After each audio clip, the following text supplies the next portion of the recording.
अस्सलामुअलैकुम। Welcome to नाज academy education. आप सबसे हमारी रिक्वेस्ट है कि अगर आप हमारे चैनल पे नए तो हमारे चैनल को सब्सक्राइब करें और बेल आइकन को दबा लें ताकि जब भी हम कोई नई वीडियो अपलोड करें आपको नोटिफिकेशन मिल जाए। चलिए वीडियो में आगे बढ़ते हैं और आज हम देखेंगे पार्ट्स ऑफ स्पीच और उसकी डेफिनेशन और समझेंगे एग्जाम्पल के साथ। पार्ट्स ऑफ स्पीच में जिसका नाम सबसे पहले आता है वो है नाउन यानी इसम। इसको नाम भी कहते हैं, इसम का मतलब होता है। चलिए इसको समझते हैं। क्वेश्चन है इंग्लिश में, a noun is the name of person place और, यानी किसी भी शख्स जगह या यानी नाउन कहते हैं। हम आपको एग्जाम्पल के तौर पे एक चीज़ समझाते हैं। चलिए समझते हैं। हम ले लेते हैं कि इंडिया है ना। इन इंडिया, ये इंडिया क्या है? एक कंट्री का नाम है ना, एक देश का नाम है। तो ये नाम जो है ना, ये नाम कहलाएगा। ये क्या होगा? ये नाउन कहलाएगा। Okay, noun. ओके, चलिए आगे बढ़ते हैं। समझ में आ गया होगा है ना। नेक्स्ट देखते हैं कौन सा है पार्ट्स ऑफ, या तो फिर हम आपको एक और चीज़ समझा देते हैं। कोई गर्ल्स है, उसका नाम है नूरी।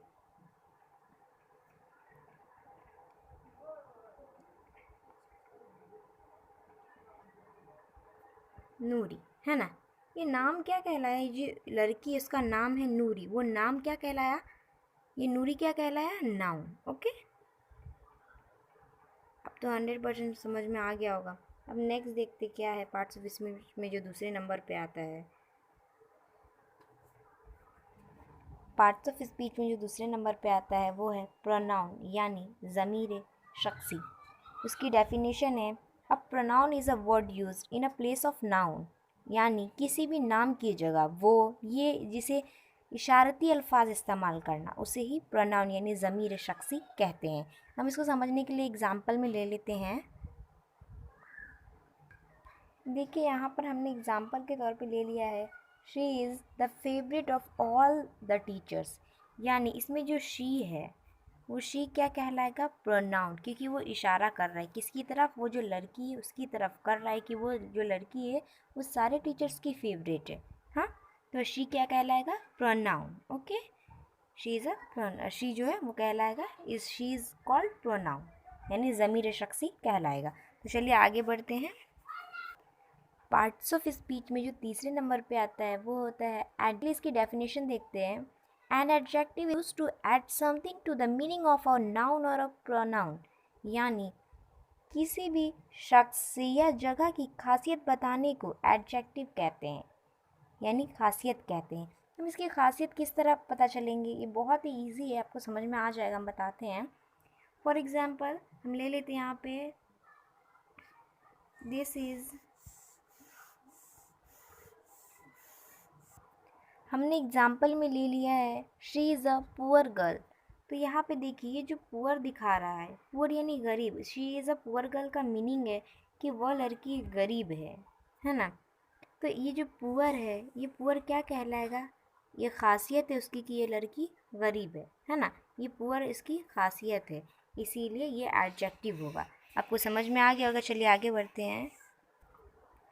पार्ट्स ऑफ स्पीच में जो चौथे नंबर पे आता है वो होता है वर्ब यानी फल। फल यानी काम, फेल यानी काम होता है। इसकी डेफिनेशन है, a verb denotes an action और बिगिंग और पोजीशन, यानी इसकी जो ये है, हम ऐसा बोल सकते समझने के लिए कि वो जुमला जिसमें किसी काम का करना होना पाया जाए और जिसमें माजी, हाल, मुस्तकबिल तीनों में से कोई एक ज़माना मौजूद हो, यानी जो प्रेजेंट टेंस, पास्ट टेंस या फ्यूचर टेंस, यानी इन तीनों में से कोई भी अगर आपको मौजूद हो उस जुमले में, उस सेंटेंस में, तो ये ऐसा बोला जा सकता है कि ये वर्ब है।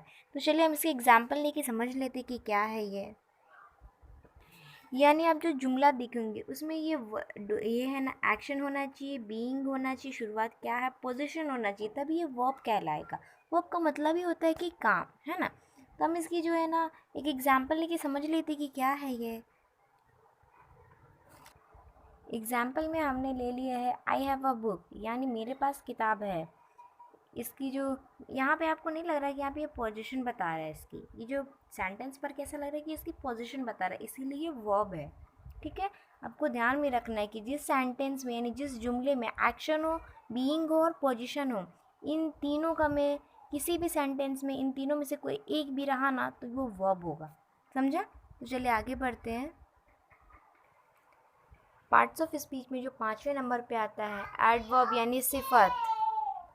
इसकी डेफिनेशन है an adverb is a word which adds the meaning of a verb, an adjective और another adverb and tells the done when it is done और वेयर इट इज़ डन। इसको समझा जाए ना एक सिंपल तरीके से तो यानी वो अल्फाज या वो लफ्ज़ या फिर वो अल्फाज का मजमुआ जो किसी दूसरे लफ्ज़ की खुसूसन तौसीफ या सही करे उसे ही सिफत यानी एडवर्ब कहते हैं। हम इसको एग्जाम्पल के लिए समझते हैं, एग्जाम्पल लेके हम समझते हैं इसको।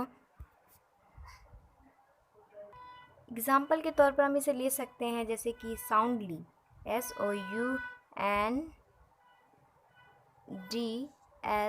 SOUNDLY, soundly. देखिए हम लोग किसी को बोलते हैं जैसे ज़ोर से बोलना रहता है बोलते हैं ना साउंडली, ऐसा नहीं बोलते ना साउंड साउंड साउंड यानी और ज़ोर से, ऐसा नहीं बोलते ना, सब बोलते हैं साउंडली यानी वो समझ जाता है कि बहुत ज़ोर से बोल रहा है ना, ज़ोर से एकदम, इसीलिए साउंडली बोला। तो ये अल्फाज का जो यानी ये लफ्ज़ जो है ना जमा हो गया, इसीलिए ये कहलाएगा एडवर्ब यानी सिफत। तो आगे बढ़ते हैं।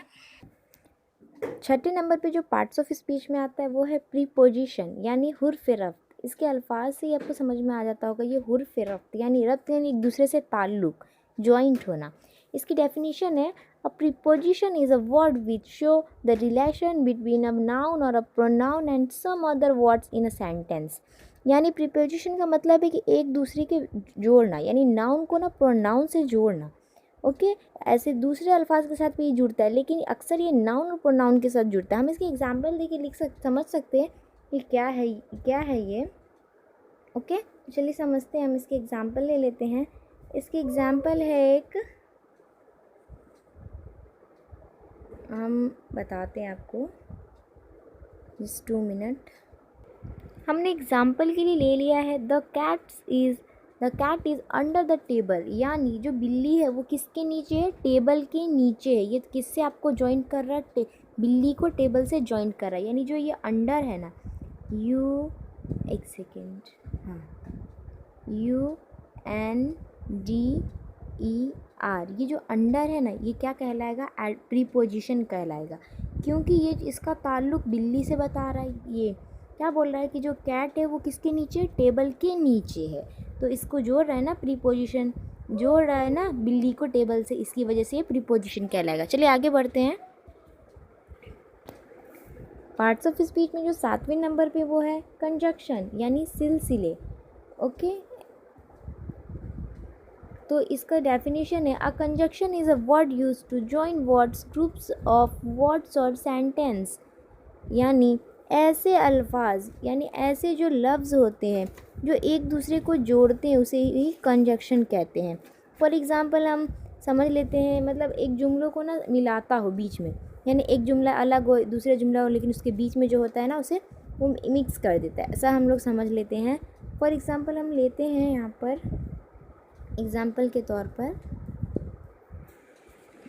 देखिए हमने एग्ज़ाम्पल के तौर पे लिया he went to Agra but he did not see the Taj, यानी वह आगरा गया लेकिन वह ताज नहीं देख पाया, है ना, तो वो ताज नहीं देख सकाया पाया। तो यहाँ पे देखिए आपको बट दिख रहा है, बट मैंने अंडरलाइन की, वो देखिए ये बट का क्या कनेक्शन है कि ये बट जो है ना जोड़ रहा है दोनों सेंटेंस को, है ना बीच में, तो इसीलिए क्या है, कंजक्शन है, कंजक्शन। ओके आपको ध्यान देना है, और इसी तरह अगर आपको एग्ज़ाम में पूछा क्वेश्चन तो आपको लिखना है उसके ऊपर। ठीक है चलिए आगे बढ़ते हैं।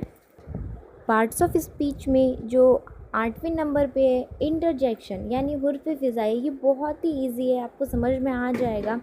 N interjection is a word which express sudden feeling, यानी इसमें ऐसे जो सेंटेंस रहेंगे या फिर लफ्ज़ रहेंगे, अल्फाज रहेंगे, क्या होता है उसमें फीलिंग बताएगा। जस्ट एग्जांपल हम लोग ले लेते हैं यहाँ पर, ओह ये क्या होता है, ये अपनी फीलिंग ज़ाहिर कर रहा है। ये मेरा नुक्ता ना नीचे नहीं लग रहा है बल्कि ये एक्सक्लेमेटरी मार्क का ये साइन नीचे जो रहता है रुकिए हम आपको दूसरे तरीके से लिख के बताते, नहीं तो आप कंफ्यूज हो जाएंगे फिर बोल। हमने यहाँ पे एग्जाम्पल के तौर पे ले लिया है। देखिए ये ओह अलग है, ओ सॉरी मैंने इरेज़र ऑन करके रखा था। यहाँ पे देखिए ओह जो था ना वो अलग था, ओह ठीक है। इसके आगे एक्सक्लेमेटरी मार्क था, जैसे यहाँ पे हुर्रा है ना, हुर्रा वॉन द मैच, यानी जो हुर्रा उसके आगे बोलते हैं वाह तुमने मैच जीत लिया, यानी उसके आगे जो एक्सक्लेमेटरी मार्क लग रहा है, यानी फ़िज़ाइया जुमला जिसको आप बोलते हैं फ़िज़ाइया निशान, वही है इंटरजेक्शन कहलाता है। तो आई होप आप लोग को सारे पार्ट्स ऑफ स्पीच मैंने ऑटो समझा दिए। And thank you for watching my video को ज़्यादा शेयर कीजिए।